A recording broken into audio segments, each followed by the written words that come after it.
Stacy Chapman pulled hard on the cold metal of the gate. The rusted iron hinges resisted, and it squealed as it moved. She winced at the sound as it cut through the quiet of the cemetery. She pulled hard again. It moved another 6 inches, but would go no further. She glanced around to ensure she hadn't attracted any unwanted company, then checked her watch. 12 minutes until midnight. She still had time. She adjusted her glasses, tied back her long brown hair, and then slipped through the antiquated gate. The moonlight illuminated the mausoleum up ahead. The ancient structure sat with dry, dead vines engulfing it, as if unwilling to release their prize. They snaked their way around gray, weathered stone as old as the trees surrounding it. 2 ornate pillars fought to hold up the stonework as it slumped with the weight of its century-long burden. She edged closer through the long grass and weeds. The pockmarked outer wall of the structure was covered in years of mold and damp. The motionless stone face that hung above the 2 large black wooden doors sneered down, warning off anyone foolish enough to try and enter. "That's me," she thought, as she crept forward. Stupid, stupid, stupid. She could just make out the name above the doors, carved into a worn granite plaque. Markovell. She felt uneasy seeing that name. Every person in town knew it and the legend it bore. Vincenzo Markovell, the monster of Milford. He was a child killer, murdering 3 of his 4 young daughters with a hand sickle back in 1913. She heard that when the authorities stormed Vincenzo's home, they found the bloodied bodies of his children laid out on the floor, their arms crossed over their chest with 1 white rose in each little hand. Vincenzo was there, clenching the blood-soaked sickle as he calmly rocked back and forth, repeating, "Just one more," over and over again. He would never get a chance to finish the grisly task. Vincenzo's trial was quick. He was found guilty just 2 weeks later and sent to the electric chair. Stacy shivered when she pictured it. There had been 1 empty spot on the floor the day they took him away. Empty save for a single white rose. The place meant for the 4th daughter, Mary, Stacy's great-grandmother. Mary had been away at the doctor with her mother that day, and much to Stacy's relief, had been spared. Stacy had discovered the relationship by accident the day before, when looking through a stack of genealogy papers spread out on the kitchen table. A recent hobby of her father's, he had traced their family tree all the way back to its origins in Europe and found the connection to the Markovell line. Her best friends Corey and Trina had a field day when she told them. "Holy shit, Stacy, you're related to the monster?" Corey said with eyes wide with glee. They had met because of the Markovell legend. They were assigned to be partners for a presentation in English. She wanted it to be about music, but Corey had insisted it be about the Markovell family. It didn't take long for him to come up with the idea of Stacy taking a midnight selfie with her great-great-grandfather. "It would be so lit, the creepiest family reunion ever," Corey had said. "Come on, Stacy, you have to do it," Trina added. "Of course, if you're too scared, then just, I'm not scared," Stacy snapped back. Of course she wasn't. At least, not of Vincenzo's ghost. She just wasn't so sure about anyone else that might be hanging around in graveyards in the middle of the night. As Stacy reached the mausoleum doors, she felt as if she were being watched. She looked around, fearful. She couldn't see much through the darkness but the vague shape of gravestones and a few squat trees. She wondered if her friends had followed her. "Corey, is it you?" she asked the darkness. "Trina?" She waited for a response, but the night remained still. She decided to make sure. "Hey Corey, Trina says she wants to hook up with you, but I told her you like boys." There was still no reaction. Satisfied that her friends weren't spying on her, she turned around back to the door. She cleared away a few brittle vines and then stopped as she noticed the rusted chain and padlock lying on the ground.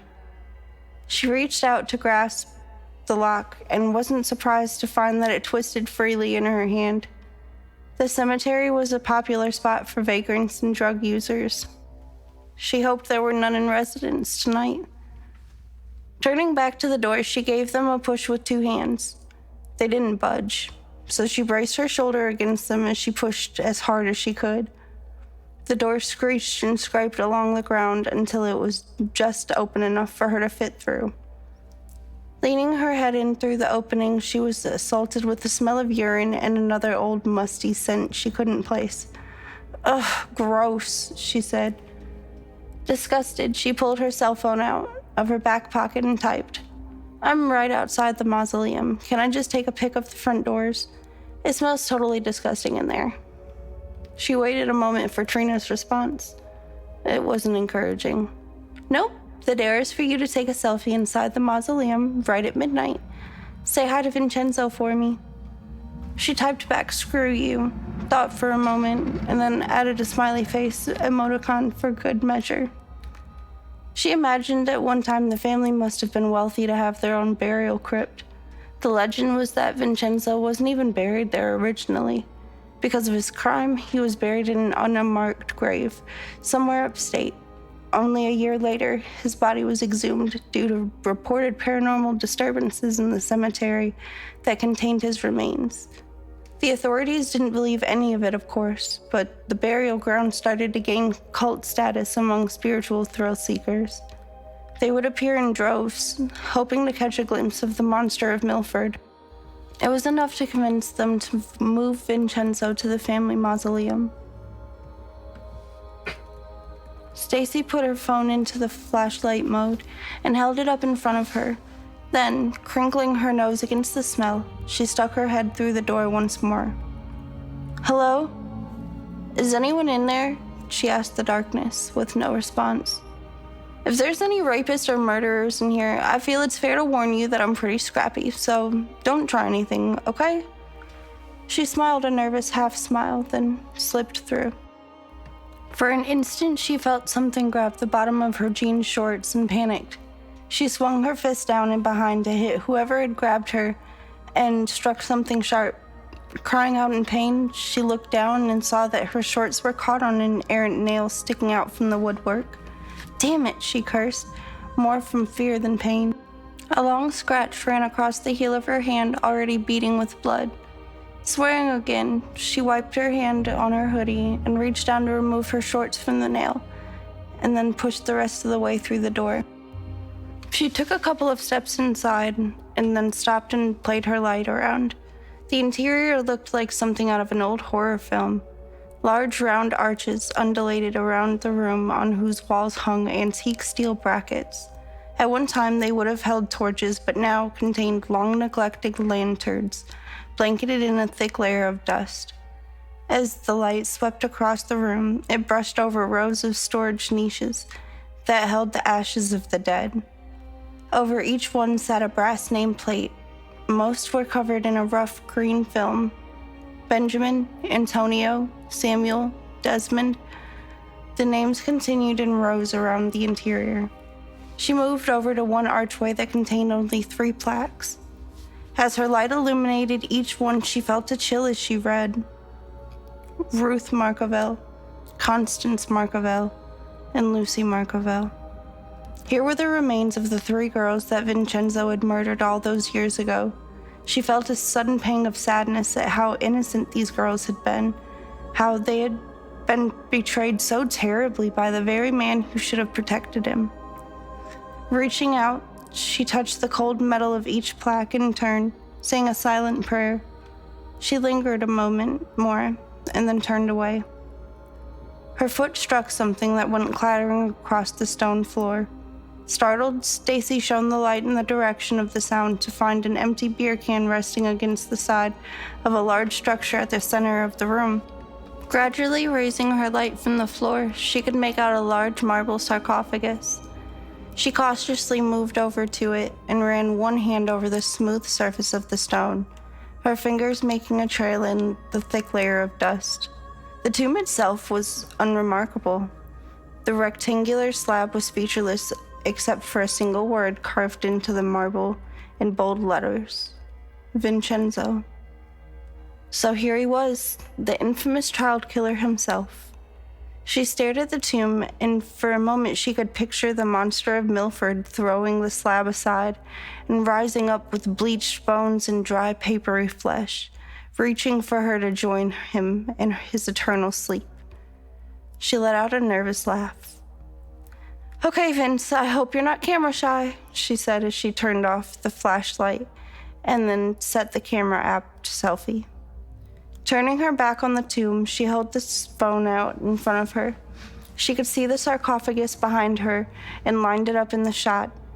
She thought for a moment, then held up the middle finger of her left hand as a special gift for Trina. She was about to push the photo button when something moved behind her on the screen. She was sure of it. A gray, shadowy mass went from the left to right in the space between her and the sarcophagus.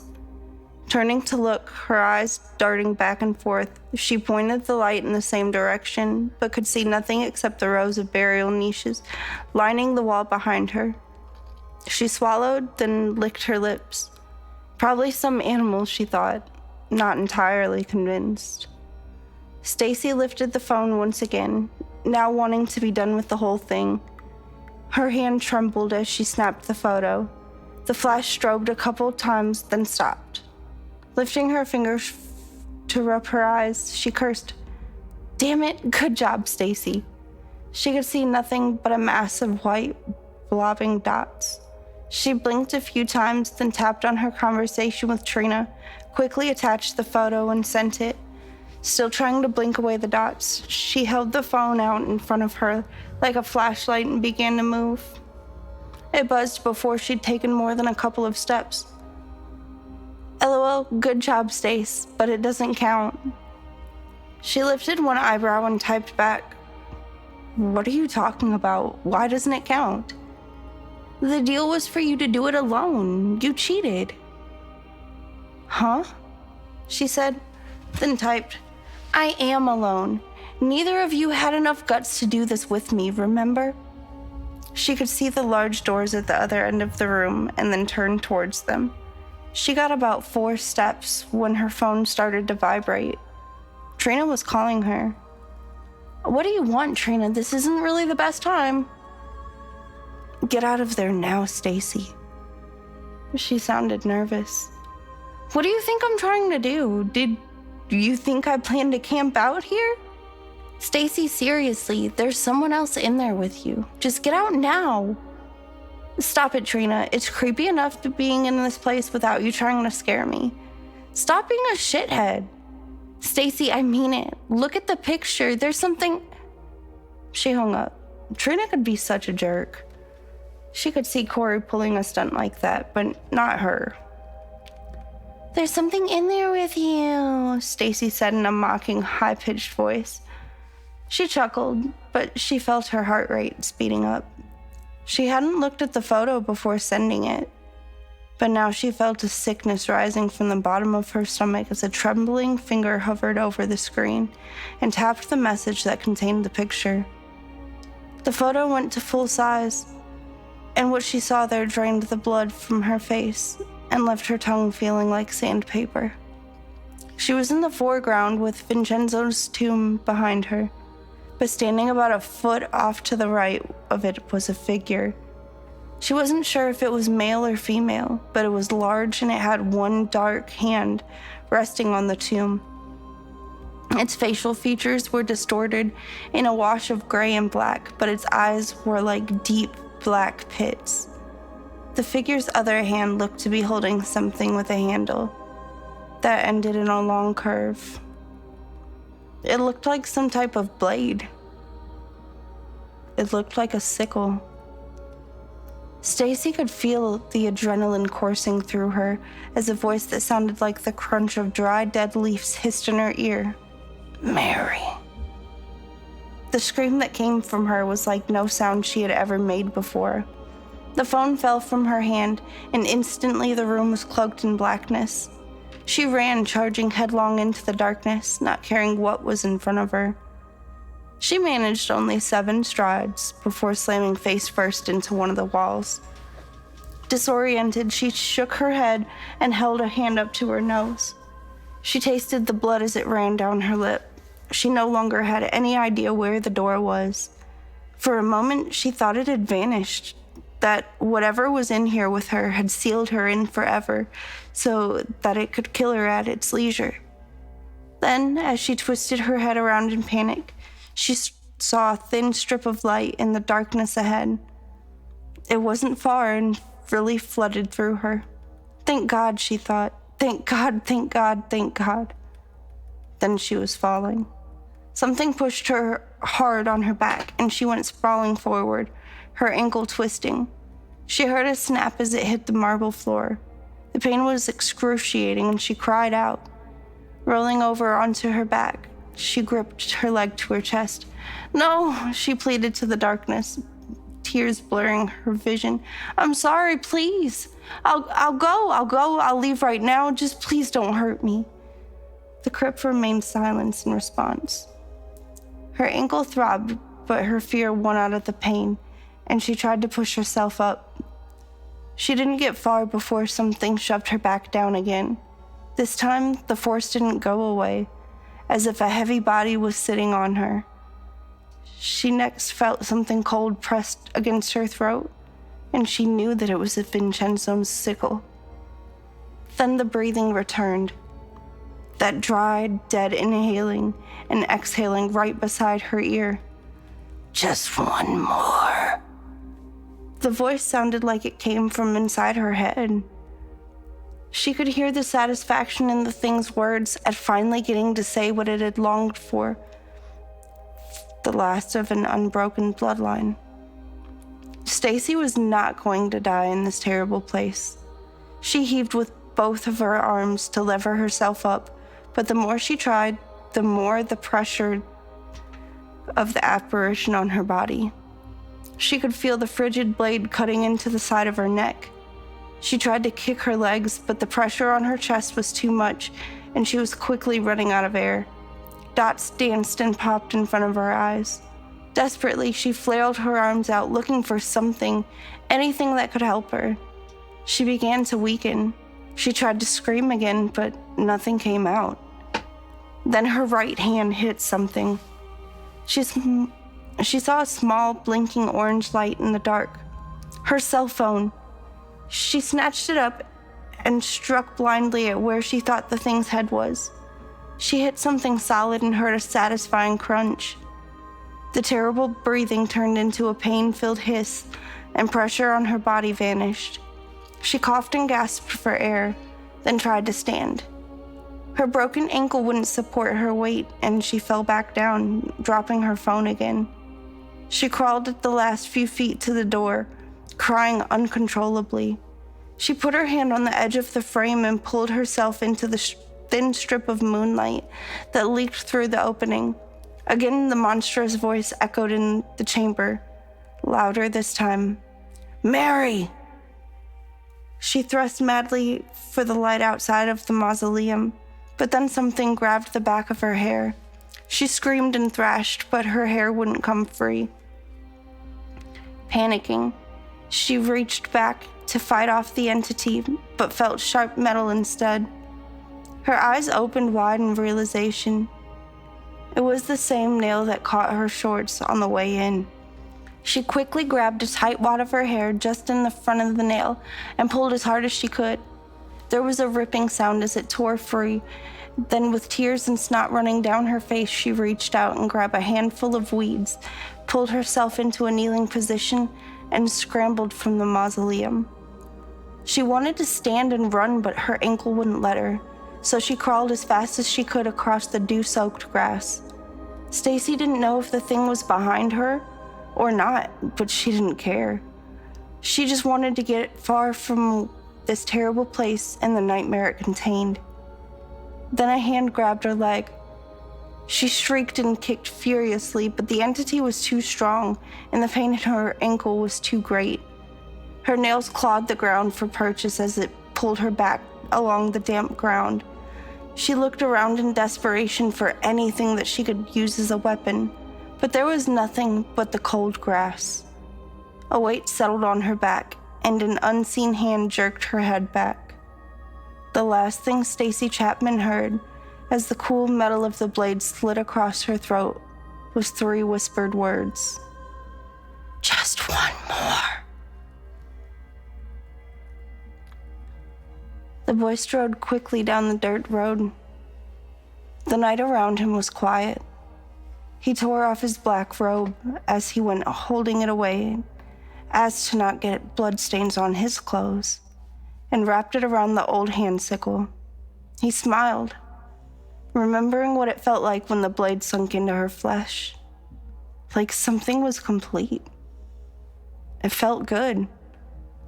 He wished it didn't have to be Stacy, but she was what the monster required. The end of the bloodline. It had to be her. Corey walked a short way into the woods, beside the road, dug a hole with his hands, and dropped the bloody robe. He was weighing up whether to bury the sickle too or toss it into the quarry on his way home when his phone buzzed. Corey, answer the phone. I still can't get through to Stacy. Where are you? He looked at Trina's message, then at the sickle lying in the dirt. Just one more.